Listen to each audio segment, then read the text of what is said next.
ಹತ್ರ ನಾನು ನಮ್ಮ ಮಮ್ಮಿ.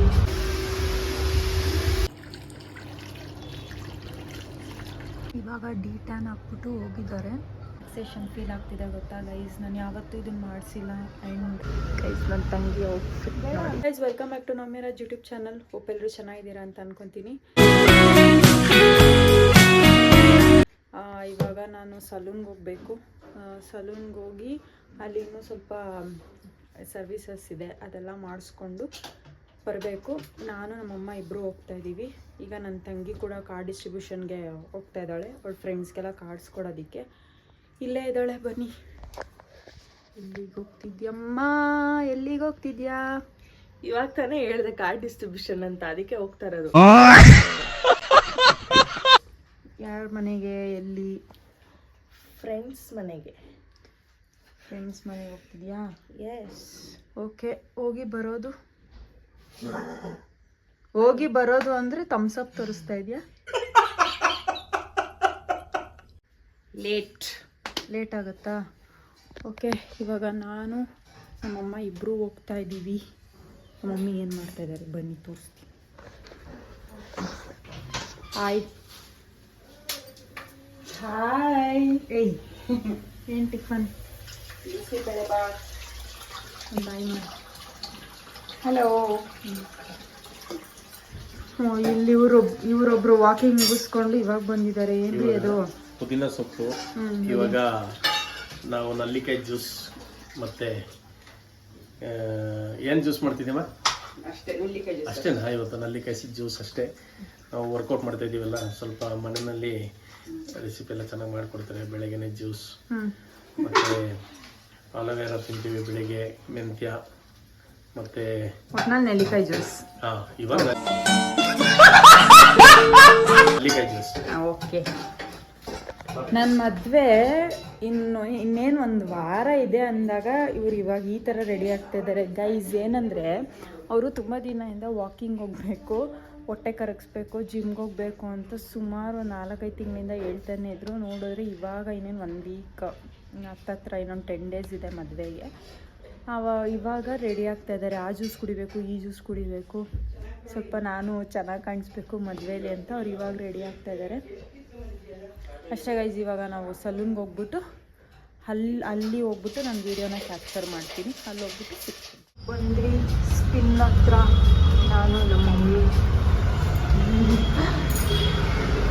ರೆಗ್ಯುಲರ್ ನಾವು ಯಾವಾಗಲಿಲ್ಲೇ ಬರೋದು, ಏನೇ ಸರ್ವಿಸ್ ಇದ್ದರೂ ನಾವು ಇಲ್ಲೇ ಮಾಡಿಸ್ಕೊಳ್ಳೋದು. ಸುಮಾರು ವರ್ಷದಿಂದ ಸ್ಪಿನ್ಗೆ ಬರೋದು. ಇದು ಬಿಟ್ಟರೆ ಬೇರೆ ಯಾವುದು ನಮ್ಗೆ ಅಡ್ಜಸ್ಟ್ ಆಗೋಲ್ಲ ಗೈಸ್. ಸ್ಪಿನ್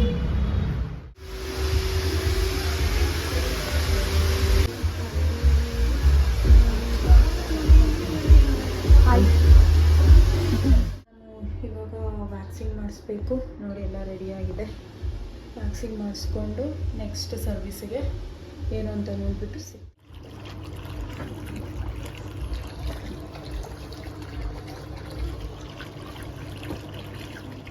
ನಾನು ಪೆಡಿಕ್ಯೂರ್ ಮಾಡಿಸ್ಬೇಕು ಅಂತ ಇವ್ರ ಹತ್ರನೇ ಮಾಡಿಸ್ತಾ ಇದ್ದೀನಿ. ನಂದೇನೇ ಸರ್ವಿಸ್ ಇದ್ದರೂ ನಾನು ಇವ್ರ ಹತ್ರನೇ ಮಾಡಿಸೋದು. ಇವ್ರ ಹೆಸರು ಮಾಯಾ ಅಂತ. ಆ್ಯಂಡ್ ಇವ್ರ ಹತ್ರ ಮಾಡಿಸಿದ್ರೇ ನನಗೂ ಸ್ವಲ್ಪ ಸಮಾಧಾನ ಅನಿಸೋದು, ಯಾಕಂದರೆ ಅಷ್ಟು ಚೆನ್ನಾಗೇ ಮಾಡಿಕೊಡ್ತಾರೆ. ನಾನು ಪೆಡಿಕ್ಯೂರ್ ಯಾವತ್ತೂ ಮಾಡಿಸಿಲ್ಲ ಗೈಸ್, ಇದೇ ಫಸ್ಟ್ ಟೈಮ್ ನಾನು ಮಾಡಿಸ್ತಾ ಇರೋದು. ಬಿಕಾಸ್ ನಾನು ಇದನ್ನು ಪ್ರಿಫರ್ ಮಾಡ್ಕೊಳ್ಳಲ್ಲ.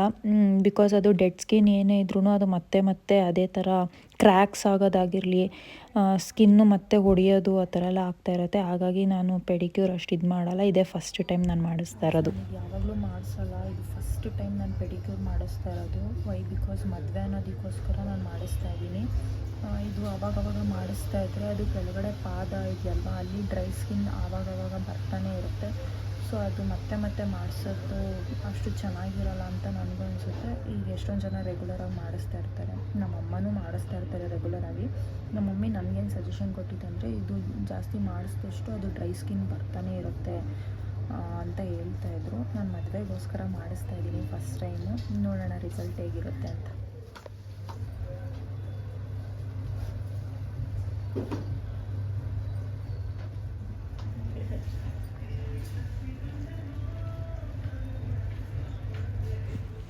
ಇವಾಗ ಅವರು ನೇಲ್ ಶೇಪ್ ಮಾಡೋದಕ್ಕೆ ನೇಲ್ ಶೇಪ್ ಮಾಡ್ತಾ ಇದ್ದಾರೆ. ನಾನು ಮತ್ತೆ ನೇಲ್ ಆರ್ಟ್ ಮಾಡಿಸ್ಬೇಕು ಗೈಸ್, ಆವಾಗ ಒಂದು ಸತಿ ಅಲ್ಲಿ ಮಾಡ್ತಾರೆ. ಸೊ ಹಾಗಾಗಿ ಸಿಂಪಲಾಗೆ ಮಾಡಿ ಅಂತ ಹೇಳಿದೆ. ಇವಾಗ ಅದನ್ನು ಮಾಡಿಸಾದ್ಮೇಲೆ ಅವರು ಮತ್ತೆ ಈಗ ಡೆಡ್ ಸ್ಕಿನ್ನ ರಿಮೂವ್ ಮಾಡ್ತಾರೆ. ಅಂದರೆ ಸೈಡ್ಸಲ್ಲೆಲ್ಲ ಸ್ಕಿನ್ ಏನಾದರೂ ಎದ್ಬಿಟ್ಟಿದ್ರೆ ಅದನ್ನು ಈ ಥರ ರಿಮೂವ್ ಮಾಡ್ತಾರೆ. ಸೊ ಅದನ್ನು ರಿಮೂವ್ ಮಾಡ್ತಾಯಿದ್ದಾರೆ. ನೋಡಿ ಎಷ್ಟು ಚೆನ್ನಾಗಿ ಮಾಡ್ತಾಯಿದ್ದಾರೆ ಅಂತ.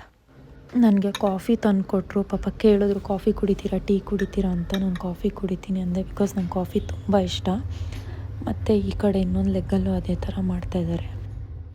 ಇವಾಗ ಅವ್ರು ಏನು ಮಾಡ್ತಿದ್ದಾರೆ ಅದನ್ನೇ ನಾನು ಹೇಳಿತ್ತು, ಲೈಕ್ ಪಾದದಲ್ಲಿ ಕೆಳಗಡೆ ಅದು ಕ್ರ್ಯಾಕ್ಸ್ ಆಗಿರ್ಬೋದು, ಡೆಡ್ ಸ್ಕಿನ್ ಆಗಿರ್ಬೋದು, ಅದೆಲ್ಲ ರಿಮೂವ್ ಮಾಡೋದಕ್ಕೆ ಅದನ್ನು ಯೂಸ್ ಮಾಡ್ತಾರೆ. ಸೊ ಅದನ್ನೇ ನಾನು ಹೇಳಿತ್ತು. ಅದನ್ನು ಮಾಡಿಸಿದಷ್ಟು ಮತ್ತೆ ಮತ್ತೆ ಬರ್ತಾನೆ ಇರುತ್ತೆ ಗೈಸ್. ಹಾಗಾಗಿ ನನಗೆ ಇದು ಪೆಡಿಕ್ಯೂರ್ ಮಾಡ್ಸೋಕ್ಕೆ ಇವಾಗ ತುಂಬ ಕಾನ್ಷಿಯಸ್ ಆಗಿಬಿಟ್ಟಿದ್ದೀನಿ. ನೆಕ್ಸ್ಟ್ ಟೈಮ್ ಮಾಡಿಸಿದ್ರೆ ಸ್ವಲ್ಪ ನೋಡಿಕೊಂಡು ಕೇರ್ಫುಲ್ಲಾಗಿ ಮಾಡಿಸ್ಬೇಕು ಅಂತ. ಇವಾಗ ಹೈಡ್ರೇಟಿಂಗ್ ಕ್ರೀಮ್ ಹಾಕ್ತಾಯಿದ್ದಾರೆ. ಮತ್ತು ಅದು ಎಲ್ಲ ನೀಟಾಗಿ ಹೈಡ್ರೇಟ್ ಆಗಲಿ ಸ್ಕಿನ್ನು ಅಂತ. ಬಿಕಾಸ್ ನಾವು ಆವಾಗವಾಗ ಮತ್ತೆ ಹಾಟ್ ವಾಟರಲ್ಲಿ ಅವರು ಕಾಲು ಇಡಿಸ್ತಾರಲ್ವ, ಸೊ ಅದೆಲ್ಲ ಚೆನ್ನಾಗಿ ಇದಾಗಬೇಕು ಅಂತ ಹೈಡ್ರೇಟಿಂಗ್ ಕ್ರೀಮ್ ಹಚ್ತಾ ಇದ್ದಾರೆ.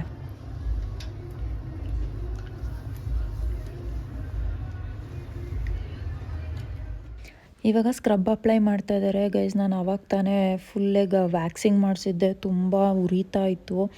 ಬಟ್ ಏನೂ ಮಾಡೋಕ್ಕಾಗಲ್ಲ, ಪೆಡಿಕ್ಯೂರಲ್ಲಿ ಇದೆಲ್ಲ ಸ್ಟೆಪ್ಸ್ ಬರುತ್ತೆ. ಹಾಗಾಗೋಸ್ಕರ ನಾನು ಮಾಡಿಸ್ಲೇಬೇಕಾಗಿರೋದ್ರಿಂದ ಈ ಸ್ಕ್ರಬ್ಬು ಹಚ್ಚಿಸ್ಕೊಬೇಕಾಗಿತ್ತು. ತುಂಬ ಉರಿತಾ ಇತ್ತು.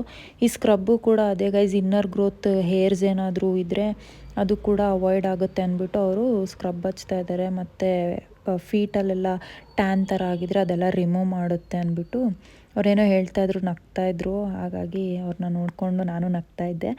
ಅದೇ ಗೈಸ್, ಇವಾಗ ಅವರು ಸ್ಕ್ರಬ್ಬಿಂಗ್ ಮಾಡಿಬಿಟ್ಟು ನೆಕ್ಸ್ಟು ಮಸಾಜ್ ಏನೋ ಮಾಡ್ತೀನಿ ಅಂತ ಹೇಳ್ತಾ ಇದ್ದಾರೆ, ನೋಡಬೇಕು.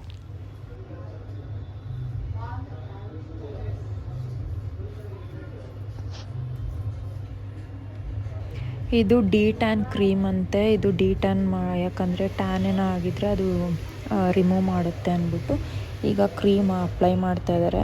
ಇದು ಅಪ್ಲೈ ಮಾಡಿ ಒಂದು 20 ಮಿನಿಟ್ಸ್ ಬಿಡಬೇಕಂತೆ. ಸೊ ಅದೆಲ್ಲ ಅಬ್ಸಾರ್ಬ್ ಆಗಿ ನೀಟಾಗಿ ರಿಸಲ್ಟ್ ಕೊಡುತ್ತೆ ಅಂದ್ಬಿಟ್ಟು ಟ್ಯಾನ್ ಹಾಕ್ಬಿಟ್ಟು ಹೋಗಿದ್ದಾರೆ. ಒಂದು ಸ್ವಲ್ಪ ಹೊತ್ತು ಡಿ ಟ್ಯಾನ್ ಇದಾಗಬೇಕು ಅಂತ. ನಿಜ ಎಷ್ಟು ರಿಲ್ಯಾಕ್ಸೇಷನ್ ಫೀಲ್ ಆಗ್ತಿದೆ ಗೊತ್ತಾ ಗೈಸ್. ನಾನು ಯಾವತ್ತೂ ಇದನ್ನು ಮಾಡಿಸಿಲ್ಲ. ಆ್ಯಂಡ್ ನಾನು ಮಾಡಿಸಿದ್ರು ನೆಕ್ಸ್ಟ್ ಟೈಮಿಂದ, ಅಂದರೆ ಈಗ ನನ್ನ ಮದುವೆ ಆದಮೇಲೆ ನಾನು ಒಕೇಶ್ನಲ್ಲಿನೇ ಮಾಡಿಸೋದು, ಯಾವಾಗಲೂ ಮಾಡ್ಸೋಕ್ಕೆ ಹೋಗಲ್ಲ. ಬಿಕಾಸ್ ನನ್ನ ಫೀಟ್ ಆಲ್ರೆಡಿ ಕ್ಲೀನಾಗೆ ನೀಟಾಗೇ ಇದೆ. ನನಗೆ ಡ್ರೈ ಸ್ಕಿನ್ ಆಗಿರ್ಬೋದು, ಡೆಡ್ ಸ್ಕಿನ್ ಆಗಿರ್ಬೋದು ಏನೂ ಅಷ್ಟೊಂದಿಲ್ಲ. ಈಗಲೂ ಕೂಡ ಅವ್ರು ಮಾಡಬೇಕಾದ್ರೆ ನೋಡಿದೆ ಕಮ್ಮಿನೇ ಇದೆ ಅಂತ ಹೇಳಿದ್ರು. ಸೊ ನನಗೇನಂತ ರಿಕ್ವೈರ್ಡ್ ಇಲ್ಲ ಅಷ್ಟೇ ಗೈಸ್. ಇವಾಗ ಇದನ್ನು ಮುಗಿಸ್ಕೊಂಡು ತಿರ್ಗಾ ನಾನು ನೆಕ್ಸ್ಟ್ ವೀಕ್ ಫ್ರೈಡೇ ಮತ್ತೆ ಬರಬೇಕು. ಇನ್ನೂ ಸರ್ವಿಸ್ ಇದೆ. ಬಿಕಾಸ್ ನಾನು ಯಾವಾಗಲೂ ಅವ್ರ ಹತ್ರನೇ ರೆಗ್ಯುಲರಾಗಿ ಮಾಡಿಸೋದು. ಅವರು ಏನಂದರೆ ಅವರು ಟ್ರಿಪ್ಪಿಗೆ ಹೋಗ್ತಾ ಇದ್ದಾರೆ. ಸೊ ಅವ್ರು ಇನ್ನು 1 ವೀಕ್ ಲೀವಲ್ಲಿದ್ದಾರೆ. ಹಾಗಾಗಿ ನಾನು ಮತ್ತೆ ನೆಕ್ಸ್ಟ್ ಫ್ರೈಡೇ ಬಂದು ನನ್ನ ತಂಗಿ ಜೊತೆ ಮತ್ತೆ ಸರ್ವಿಸ್ ಮಾಡಿಸ್ಕೋಬೇಕು ಗೈಸ್. ಟೈಮೇ ಸಾಕಾಗ್ತಾ ಇಲ್ಲ. ಹೋಪ್ಫುಲಿ ನೆಕ್ಸ್ಟ್ ಥರ್ಸ್ಡೇ ಅಷ್ಟರಲ್ಲೆಲ್ಲ ಥರ್ಸ್ಡೇ ಇಲ್ಲ ಫ್ರೈಡೇ ಅಷ್ಟರಲ್ಲಿ ಕೆಲಸ ಎಲ್ಲ ಮುಗಿಸ್ಕೊತೀನಿ ಅಂತ ಅಂದ್ಕೊಂಡಿದ್ದೀನಿ. ಕೆಲಸ ಮುಗಿಲೇಬೇಕು ಅಂದ್ಕೊತೀನಿ, ಎಲ್ಲ ಕೆಲಸ ಮುಗಿಲೇಬೇಕು ಅಷ್ಟೇ ಗೈಸ್. ಇದು ಮುಗಿಸ್ಕೊಂಡು ಮನೆಗೆ ಹೋಗೋದು.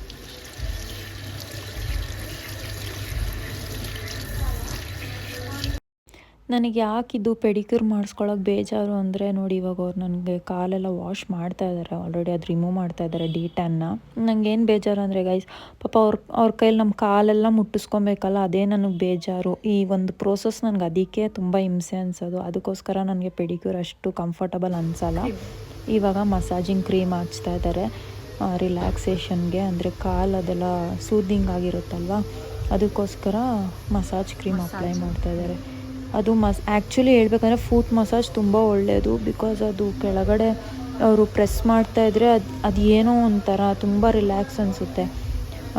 ನನಗೆ ಗೊತ್ತಿರೋಂಗೆ ಅಲ್ಲಿ ಅವ್ರು ಪ್ರೆಸ್ ಮಾಡ್ತಿರೋ ಜಾಗದಲ್ಲಿ ಮಾಡಿದ್ರೆ ಒಂಥರ ತಲೆವರೆಗೂ ಅದು ಕನೆಕ್ಷನ್ ಇರುತ್ತಲ್ವ, ನರ್ವು, ಅದು ರಿಲ್ಯಾಕ್ಸ್ ಮಾಡುತ್ತೆ. ಪೆಡಿಕ್ಯೂರ್ ಆಯಿತು. ಇವಾಗ ಫೇಶಿಯಲ್ ಮತ್ತು ಕ್ಲೀನಪ್ ಮಾಡಿಸೋಣ ಅಂದರೆ ಅವ್ರು ಇವತ್ತು ಫ್ರೀ ಇರೋದ್ರಿಂದ ಇವತ್ತೇ ನನಗೆ ಟೈಮ್ ಇರೋದು. ಸೊ ಇವಾಗಲೇ ಎಲ್ಲ ಮಾಡಿಸ್ಕೊ ಅಂತ ಹೇಳ್ತಾ ಇದ್ದಾರೆ ನಮ್ಮ ಮಮ್ಮಿ. ಇದಾದಮೇಲೆ ಮತ್ತೆ ನಾನು ನೆಕ್ಸ್ಟ್ ವೀಕ್ ಬರಲೇಬೇಕು ಹೇರ್ ಸ್ಪಾಗೆ. ಮತ್ತು ಇನ್ನೂ ಬೇರೆ ಏನಿದೆ ಸರ್ವಿಸ್ಸು ಕೇಳಿಬಿಟ್ಟು ಮಾಡಿಸ್ಕೊಬೇಕು. ಈಗ ಅವ್ರು ಫ್ರೀ ಇರೋದ್ರಿಂದ ನಾನು ಮಾಡಿಸ್ಕೊಂಡು ಯಾವ್ದ್ಯಾವ್ದು ಅವೈಲೇಬಲ್ ಇದೆ ಅದೆಲ್ಲ ಮಾಡಿಸ್ಕೊಂಡು ಹೋಗ್ತೀನಿ ಅಷ್ಟೇ ಗೈಸ್. ಬನ್ನಿ ಈಗ ನಾನು ಅಷ್ಟೇ. ಈಗ ನಾನು ಫೇಶಿಯಲ್ ಮಾಡಿಸ್ಕೊಂಡು ಬ್ಲಾಗ್ ಕಂಟಿನ್ಯೂ ಮಾಡ್ತೀನಿ.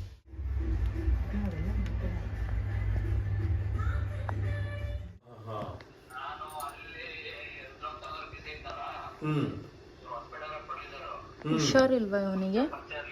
ಓಕೆ ಓಕೆ, ಆರಾಮಾಗೇ ಇದ್ದಾನೆ. ನೀನು ಟೆನ್ಷನ್ ತೊಗೊತಿರೋದು ಅವನಿಗೆ ಹುಷಾರಿಲ್ಲ ಅಂತ. ಓಕೆ, ನಾವು ಬ್ರೈಟ್ ಟು ಬಿ ಆ್ಯಂಪರ್ಸ್ ಮಾಡ್ತಾ ಇದ್ದೀವಿ. ನಮ್ಮ ಮಮ್ಮಿ, ನನ್ನ ತಂಗಿ, ನಮ್ಮ ಅಂಕಲ್ ಮತ್ತು ನಾನು. ಒಂದು ಚಾಕ್ಲೇಟಾ? ಹಾಂ, ಒಂದು ಚಾಕ್ಲೇಟ್. ಅಷ್ಟಾಗೂ ಪ್ಯಾಕ್ ಮಾಡು. ಟೈಮ್ ಆಗಲೇ 6:45 ಆಗ್ತಾ ಇದೆ. ನಾನು ಇವಾಗ ಸ್ನಾನ ಮಾಡ್ಕೊಂಬಂದೆ, ಯಾಕಂದರೆ ಅದೇ ಸಲೂನ್ದೆಲ್ಲ ಸ್ವಲ್ಪ ಕೆಲಸ ಆಯ್ತಲ್ಲ, ಅದೆಲ್ಲ ಮುಗಿಸ್ಕೊಂಡು ಬಂದು ಇವಾಗ ಸ್ನಾನ ಮಾಡ್ಕೊಂಡಿದ್ದೀನಿ. ಈಗ ನನ್ನ ತಂಗಿ ಒಂದು ಲೊಕೇಶನ್ ಕಳಿಸಿದ್ದಾಳೆ. ಈಗ ಅವಳನ್ನ ಆ ಲೊಕೇಶನ್ಗೆ ಹೋಗಿ ಪಿಕ್ ಮಾಡಿಕೊಂಡು ಅಲ್ಲಿಂದ ಅವಳ ಫ್ರೆಂಡ್ಸ್ ಮನೆಗೆ ಕಾರ್ಡ್ಸ್ ಕೊಡೋಕೆ ಹೋಗಬೇಕು. ನನ್ನ ತಂಗಿಯವರ ಫ್ರೆಂಡ್ ಮನೆಗೆ ಬಂದ್ವಿ. ನಿಂಗೊಂದು ವಿಷಯ ಗೊತ್ತಾ? ಏನಂದರೆ ಅಂಕಲ್ಲು ಅದೇ ಬ್ಲೇಸರ್ ಬೇಡ ಅಂತ ಇದ್ದಾರಾ ಗೈಸ್? ನನ್ನ ತಂಗಿ ಔಟ್ಫಿಟ್ ನೋಡಿ ಗೈಸ್. ಬೇಡ ಅಂತ ಅಲ್ಲ, ನಾವು ನನ್ನ ತಂಗಿ ಅವರ ಫ್ರೆಂಡ್ ಮನೆಗೆ ಬಂದ್ವಿ ಕಾರ್ಡ್ ಕೊಡೋದಕ್ಕೆ. ಈಗ ಕೊಟ್ಬಿಟ್ಟು ಮನೆಗೆ ಹೋಗೋದಷ್ಟೇ. ಸೊ ಇದಾಗಿತ್ತು ಇವತ್ತಿನ ವ್ಲಾಗ್. ಹೋಪ್ ಎಲ್ರಿಗೂ ಈ ವ್ಲಾಗ್ ಇಷ್ಟ ಆಯಿತು ಅಂತ ಅಂದ್ಕೊತೀನಿ. ಇದೇ ಥರ ನಿಮ್ಮ ಸಪೋರ್ಟ್ ಬೇಕು, ಹಾಗೆ ಸಬ್ಸ್ಕ್ರೈಬ್ ಮಾಡ್ಕೊಳ್ಳಿ, ಲೈಕ್ ಮಾಡಿ, ಶೇರ್ ಮಾಡಿ, ಕಾಮೆಂಟ್ಸ್ ಮಾಡಿ ಅಂತ ಹೇಳ್ತಾ ಈ ವ್ಲಾಗ್ನ ಇಲ್ಲಿಗೆ ಎಂಡ್ ಮಾಡ್ತಾಯಿದ್ದೀನಿ. Take care.